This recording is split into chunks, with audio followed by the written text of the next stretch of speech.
পক্ষ থেকে লাল গোলাপ শুভেচ্ছা।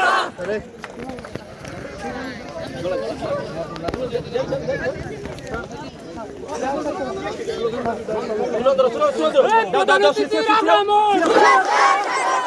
ইউনিয়নের পক্ষ থেকে বিশেষ অতিথির আগমন, ইউনিয়নের পক্ষ থেকে বিশেষ অতিথির আগমন, ইউনিয়নের পক্ষ থেকে উদ্যোক্তাদের আগমন, প্রধান অতিথির আগমন, বিশেষ অতিথির আগমন, প্রধান অতিথির আগমন, ইউনিয়নের পক্ষ থেকে